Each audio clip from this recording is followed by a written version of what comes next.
नमस्कार दोस्तों। आशा रखता हूं कि आप सब बहुत अच्छे होंगे। Myself Pavin sir from Sahas institute of commerce, your own personalise high tech digital classes. दोस्तों, अकाउंट, फाइनेंशियल या फंडामेंटल डेटा एनालिसिस में आज के सेशन में हम लोग डिस्कस करने वाले हमारा एक important chapter and that is analysis of financial data. क्या है चैप्टर का नाम? Analysis of financial data. और इसके अंदर का मेजोरिटी कंटेंट ऐसा है जो आप लोग स्कूलिंग लेवल पर एनालिसिस ऑफ फाइनेंशियल स्टेटमेंट, नाણાકીય પત્રકોનું विश्लेषण, इस वाले चैप्टर में सीख चुके हो। तो देखिए, सबसे पहले इंट्रोडक्शन। आप सब लोग अपने पास हमारे साहस के स्टडी पैम्पलेट रखेंगे और साथ में पेन और पेंसिल रखेंगे ताकि जरूरी चीजों को टिक मार्क कर सके, अंडरलाइन कर सके और जो भी नोट्स लिखनी है वो भी लिख सके। तो सबसे पहले हम लोग इंट्रोडक्शन समझते हैं, जो कि सिर्फ जानकारी के लिए। Analysing financial data is essential for understanding companies financial health and making strategic decision. Obvious है कि सिर्फ फाइनेंशियल स्टेटमेंट बना देना ये इंपॉर्टेंट नहीं है, बट उनका एनालिसिस करना ये भी बहुत ज़रूरी है ताकि हमें बिजनेस की फाइनेंशियल हेल्थ के बारे में पता चलता रहे और इंपॉर्टेंट स्ट्रेटेजिक डिसीजंस हम लोग प्रॉपरली ले सके।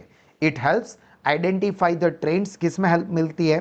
तो एक तो ट्रेंड पता चलता है, एसेस द परफॉर्मेंस, परफॉर्मेंस कैसा चल रहा है वो चेक कर सकते हैं, and support the informed choice for growth and stability and various methods and techniques. क्या बोला है? Various methods and techniques are used for financial analysis, जिसके बारे में हम लोग अभी एक एक करके बात करने वाले हैं। तो देखिए, ये फाइनेंशियल स्टेटमेंट का एनालिसिस, जिसके लिए बहुत सारी अलग अलग मेथड्स अवेलेबल है, उसमें से हर एक मेथड के बारे में समझते हैं, जिसमें सबसे पहला है रेशियो एनालिसिस। ठीक है, ये वाली चीज भी हमने प्रीवियस चैप्टर में भी डिस्कस की हुई है और इसके साथ साथ 12th में भी आपको ये रेशियो एनालिसिस, गुणोत्तर, वो चैप्टर आ चुका है। तो देखिए यहां पर क्या बोला है कि this is the important technique for financial analysis. Accounting ratio, ये याद रखना है, is the relationship between two interrelated accounting figures, चाहे फिर वो परसेंटेज में हो, टाइम्स में हो या डेज में, मंथ्स में, इस तरह से हो सकता है। गुणोत्तर નું વિશ્લેષણ એ આપણું ચેપ્ટર હતું फाइन रेशियो एनालिसिस। उसके अंदर जो अलग अलग रेशियोज आते थे वो जो भी हम आगे भी डिस्कस करने ही वाले हैं। और ये रेशियो वाला तो पूरा चैप्टर हो गया जिसके अंदर सारे अलग अलग रेशियोज की फॉर्मूला दी हुई है जो कि आपको याद रखनी है। ठीक है, जो कि आपको, जैसा हमने कहा, प्रीवियस चैप्टर में भी डिस्कस किया। और आपको एक पूरा सब्जेक्ट आता है कॉलेज के लास्ट ईयर के अंदर, that is FM, financial management. उसके अंदर पूरा चैप्टर ही है रेशियो एनालिसिस, उसमें ये आपको और ज्यादा प्रॉपरली पता चलेगा। देन सेकंड वन, जो कि आप लोग 12th में पढ़ चुके हो, कंपैरेटिव स्टेटमेंट। कंपैरेटिव स्टेटमेंट होते हैं एंड कॉमन साइज स्टेटमेंट होते हैं। तो ये आप लोग 12th स्टैंडर्ड में आपका अकाउंट का चैप्टर नंबर 4 पार्ट 2 का फाइनेंशियल स्टेटमेंट एनालिसिस, नाણાકીય પત્રકોનું विश्लेषण, उसके अंदर पढ़ चुके हो। दो चीजों का ये कंपैरेटिव स्टेटमेंट बनता है, एक इनकम स्टेटमेंट यानी कि P&L account and balance sheet statement, जिसमें क्या होता है, दो या उससे ज्यादा ईयर की जो फिगर्स है उसको साइड बाय साइड, मतलब बाजू बाजू में रखा जाता है, फिर उसमें कितना इंक्रीज और डिक्रीज हुआ है दो फॉर्म में, एक अमाउंट में एंड दूसरा परसेंटेज में, ये स्टडी किया जाता है। तो वो किस तरह से होता है, तो यहां पर आ जाइए, इस तरह का टेबल बनता है। ठीक है, और मैं बाजू में आपको फॉर्मूला भी समझा दूंगा। देखिए टेबल किस तरह का रहता है, तो आपको सबसे पहले पर्टिकुलर्स, मतलब जो चीजें दी हुई होगी, P&L अकाउंट की हो तो P&L, बैलेंस शीट हो तो बैलेंस शीट की, उसके बाद फर्स्ट ईयर यानी कि प्रीवियस ईयर यानी कि ओल्ड ईयर जो है वो, देन सेकंड ईयर यानी कि करंट ईयर, लेटेस्ट वाला ईयर। ये दोनों ईयर की अमाउंट आपको एग्जाम्पल में दी होगी, वो लिख देनी है। मतलब ये तीन चीजें आपको एग्जाम्पल में रेडीमेड दी हुई होगी, particulars, amount of previous year यानी कि first year and amount of current year यानी कि सेकंड ईयर। फिर ये दो को कंपेयर करके फाइंड आउट करना है इंक्रीज और decrease in amount rupees, increase और डिक्रीज इन अमाउंट रुपीज। वो कैसे मिलेगा, तो उसकी फॉर्मूला में करंट ईयर अमाउंट मतलब second year minus previous year amount, ये करना है। ठीक है, ये ध्यान रखना है, ये फॉर्मूला याद रखनी है। कैसे मिलेगा, तो करंट ईयर की अमाउंट में से, इसमें से ये वाली अमाउंट को माइनस करेंगे तो आपको इंक्रीज और डिक्रीज इन अमाउंट रुपीज मिलेगा। और इंक्रीज और डिक्रीज अमाउंट रुपीज में मिल जाए तो आखिरी होता है इंक्रीज और डिक्रीज इन परसेंटेज। और ये कैसे मिलता है, इसकी फॉर्मूला रहेगी percentage of increase and decrease is equal to amount of difference जो हमने फाइंड आउट की ये वाले टेबल में, upon amount of previous year, ये याद रखना, इनटू 100। ये फॉर्मूला बहुत ही इंपॉर्टेंट है। अमाउंट ऑफ डिफरेंस यानी कि अमाउंट ऑफ इंक्रीज और decrease upon amount of previous year into 100। चाहे ये पी एंड एल अकाउंट हो या बैलेंस शीट हो, सब में यही चीज फॉलो करनी है, ठीक है। अब ये एक आपके लिए मोस्ट इंपॉर्टेंट चीज हो गई, मोस्ट इंपॉर्टेंट, ये आपको याद रखना है। उसी तरह से ये कॉमन साइज स्टेटमेंट, ये दूसरा एक तरीका है जो कि अपने को इस चैप्टर में ही पढ़ना है। अब कॉमन साइज स्टेटमेंट के अंदर क्या होता है कि अलग अलग, जो देखो यहां पर समझा देता हूं, profit and loss amount and balance sheet जो कि परसेंटेज फॉर्म में कन्वर्ट किए जाते हैं, converted into percentage to some common base, ये इंपॉर्टेंट है, कॉमन बेस रहेगा। अब ये कॉमन बेस के रहेगा तो ये समझ लो पी एंड एल अकाउंट में कॉमन बेस जो है वो सेल की वैल्यू रहेगी, एंड बैलेंस शीट में कॉमन बेस रहेगा टोटल ऑफ बैलेंस शीट, ठीक है, चाहे वो असेट साइड का हो या लायबिलिटी साइड का हो, क्योंकि दोनों का टोटल तो सेम ही होता है। तो ये बेस याद रखना है, दिस इज इंपॉर्टेंट थिंग, ठीक है, कॉमन बेस। अब ये कॉमन साइज स्टेटमेंट तो कंपैरेटिव स्टेटमेंट से भी बहुत ज्यादा इजी है। इसका फॉर्मेट क्या, हाँ, इसको वर्टिकल एनालिसिस भी कहा जाता है, ये याद रखना, ठीक है। अब इसके अंदर क्या होता है, तो सेम तीन चीजें तो दी ही होगी, particulars, amount of 1 year, amount of second year, 1 year को हम लोग प्रीवियस ईयर कहेंगे, सेकंड ईयर को हम लोग बोलेंगे करंट ईयर। अब यहां पर डिफरेंस नहीं ढूंढना, यहां पर सीधा परसेंटेज ऑफ फर्स्ट ईयर यानी कि previous year, percentage of previous year and percentage of current year. अब ध्यान से समझो कि किस तरह से होगा। अब मैं यहां पर बता दूं, फॉर एग्जांपल ये पी एंड एल अकाउंट के लिए है, तो पी एंड एल अकाउंट में क्या होता है, पी एंड एल अकाउंट के अंदर होगा इनकम या एक्सपेंस, तो इनकम दी होगी या तो फिर कोई एक्सपेंस होगा अपॉन टोटल सेल्स, क्योंकि बेस क्या रहता है सेल्स का, इनटू 100। और अगर अपन बैलेंस शीट बना रहे हैं, उसकी हमें परसेंटेज की अमाउंट ढूंढनी है, तो बैलेंस शीट में क्या होता है, असेट्स या लायबिलिटीज या कैपिटल, तो असेट्स और कैपिटल और लायबिलिटी जो भी अमाउंट है वो, जो आगे मैं एग्जांपल में समझाऊंगा तो और क्लियर हो जाएगा, upon total of balance sheet into 100। तो ये दो फॉर्मूला भी आपको खास याद रखनी है, because this is also very very important, ठीक है, इस चीज को खास ध्यान रखना है एग्जाम्पल के लिए, this is most important thing.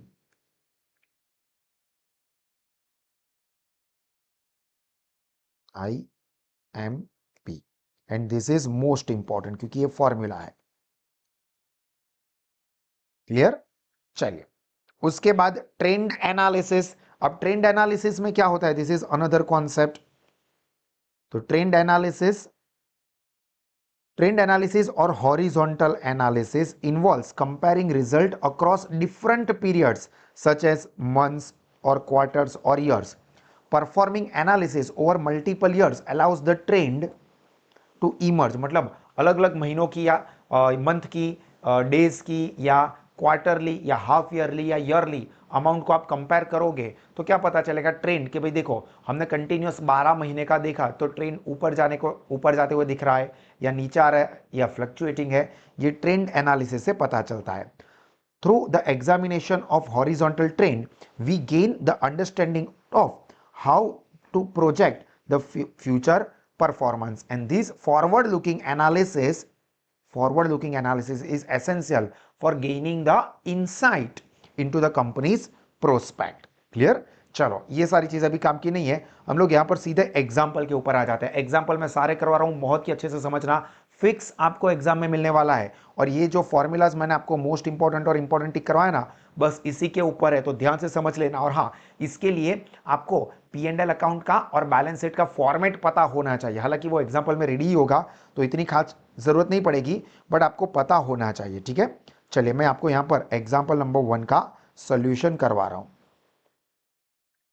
Example number 1 क्या पूछा है देखो, convert the following statement of profit and loss into comparative statement of profit and loss of BCR company. तो ये कंपैरेटिव हम बनाएंगे तो उसके लिए क्या करना होता है, तो पर्टिकुलर्स फॉर्मेट हमने ऊपर देखा, फिर अमाउंट ऑफ प्रीवियस ईयर, फिर अमाउंट ऑफ करंट ईयर, और फिर यहां पर अपने को कंपैरेटिव पूछा है, कॉमन साइज नहीं, कंपैरेटिव होता है तो क्या आता है, डिफरेंस ऑफ अमाउंट, इंक्रीज और decrease in amount and increase और डिक्रीज इन परसेंटेज। तो ये चीज़ आपको ध्यान रखनी है। आप स्केल ले लोगे, स्केल और पेंसिल का इस्तेमाल करके हम टेबल ड्रॉ करेंगे। देखो मैं पहला एग्जांपल है तो सारी चीज़ें प्रॉपरली करवा रहा हूं आपको।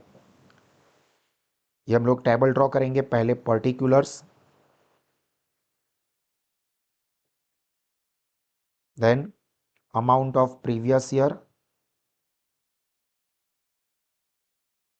then amount of current year, then increase or decrease in amount rupees, increase or decrease percentage।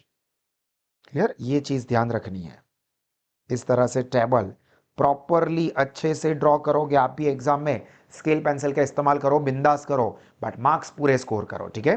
तो देखो पहले लिखेंगे पर्टिकुलर्स, देन अमाउंट ऑफ, कौन सा ईयर है, प्रीवियस ईयर यानी कि फर्स्ट ईयर, फर्स्ट ईयर यानी कि पुराना वाला ईयर, तो ये हो गया हमारा प्रीवियस ईयर, ये हो गया हमारा करंट ईयर, तो 2023-24, तो 2023-24 यहां पर अमाउंट आएगी 2024-25, देन इंक्रीज और डिक्रीज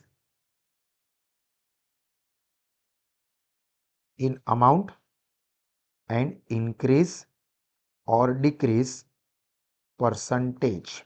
क्लियर। अब यहां पर हमको एग्जांपल में जो चीजें दी है वो तो आएगी, बट साथ में P&L का फॉर्मेट भी अपने को पता होना चाहिए। देखो रेवेन्यू फ्रॉम ऑपरेशन, उसमें अदर इनकम प्लस होती है, फिर एक यहां पर आता है टोटल इनकम, तो अपने को ये एक चीज बनानी पड़ेगी टोटल इनकम, फिर उसमें से एक्सपेंस माइनस करेंगे तो एक चीज मिलेगी अपने को PBT, प्रॉफिट बिफोर टैक्स, और उसमें से इनकम टैक्स माइनस करेंगे तो अपने को मिलेगा PAT। तो इस तरह से अपने को फॉर्मेट के अंदर लिखना पड़ेगा।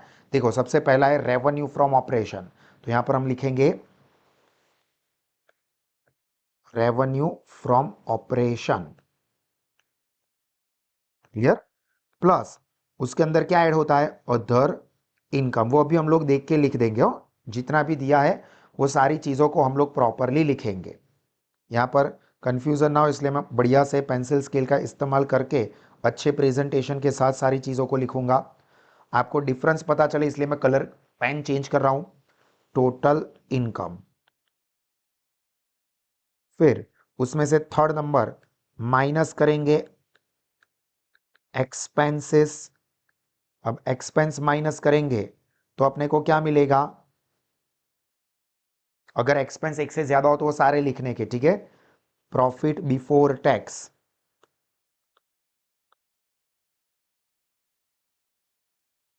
फिर ऑब्वियस सी बात है कि उसमें से टैक्स माइनस करना पड़ेगा जो कि एग्जाम्पल में अपने को दिया हुआ ही है।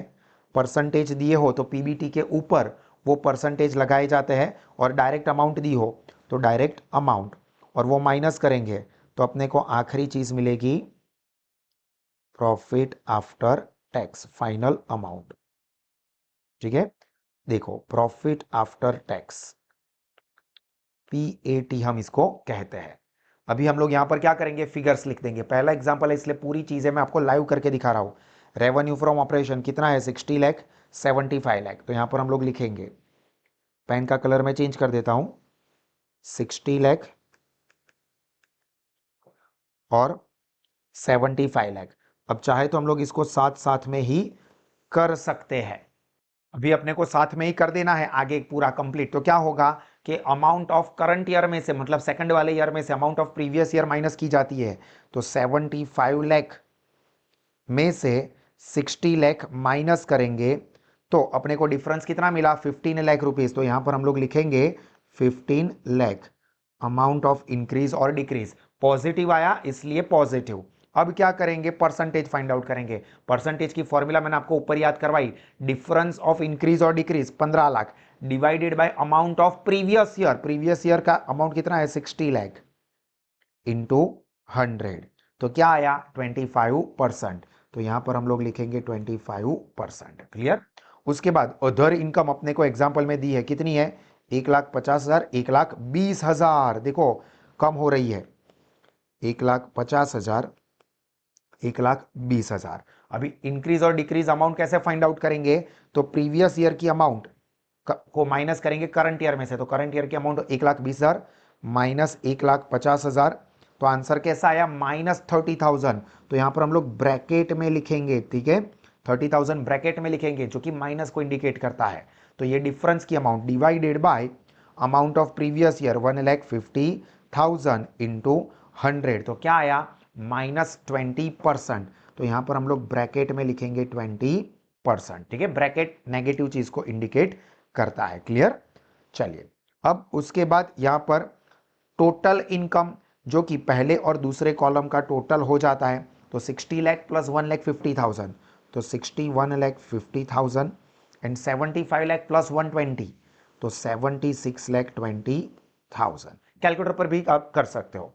अब कैलकुलेटर पर डिफरेंस की अमाउंट, तो 76,20,000 करंट ईयर की अमाउंट में से प्रीवियस ईयर की अमाउंट माइनस करेंगे, 61,50,000, तो 14,70,000, तो यहां पर हम लोग लिखेंगे 14,70,000, ये डिफरेंस की अमाउंट हुई।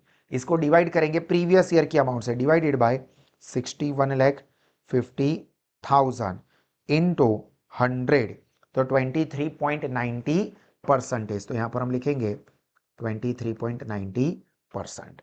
क्लियर हुआ दोस्तों? चलिए, इसी तरह से पूरा एग्जाम्पल हम लोग कंप्लीट करते हैं। नेक्स्ट एक्सपेंस, एक्सपेंस कितने दिए अपने को? देखो ये एक्सपेंस 44,000, 44 लाख एंड 50 लाख 60,000, तो 44 लाख और करंट ईयर का है 50 लाख 60,000। अब ये करंट ईयर की अमाउंट में से, यानी कि 50 लाख 60,000 में से माइनस करेंगे 44 लाख, तो डिफरेंस आया 6,60,000। इसको हम डिवाइड करेंगे प्रीवियस ईयर की अमाउंट से, यानी कि 44 लाख इंटू 100, तो 15%। बोलो आया समझ में? देखो सारी चीजें कैलकुलेटर का यूज भी मैं आपके सामने लाइव कर रहा हूं, बस आपको ये करना है कि एग्जाम्पल को 2-2, 3-3 बार प्रैक्टिस करना, रिफर करना, ताकि अच्छे से समझ में आ जाए। अब प्रॉफिट बिफोर टैक्स कितना है? अभी अपने को पीबीटी ढूंढना पड़ेगा। पीबीटी कैसे मिलेगा? इसमें से इसको माइनस करना पड़ेगा, इनकम में से एक्सपेंस को माइनस करना पड़ेगा। तो पहले प्रीवियस ईयर का देखो, 61,50,000 माइनस 44 लाख, तो कितना आया? 17,50,000। तो यहां पर हम लोग लिखते हैं 17,50,000।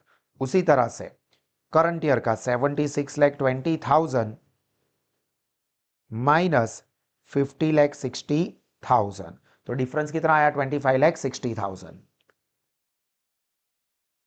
डिफरेंस ढूंढेंगे, तो 25,60,000 में से 17,50,000 माइनस करो, तो 8,10,000। इसको हम डिवाइड करेंगे प्रीवियस ईयर की अमाउंट से, यानी कि 17,50,000 8,10,000 डिवाइडेड बाय 17,50,000 इंटू 100, तो 46.285। तो पॉइंट के बाद 2 डिजिट तक जाना है, तीसरा डिजिट 5 से या उससे बड़ा हो तो आगे ऐड कर देंगे, तो 46.29%। ध्यान रखना, टैक्स टैक्स कितने परसेंटेज बोला है? प्रीवियस ईयर का 35% है, तो इसके 35% और इसके है 40%, ठीक है, देखो 40%, तो ये ध्यान रखना है। तो 17,50,000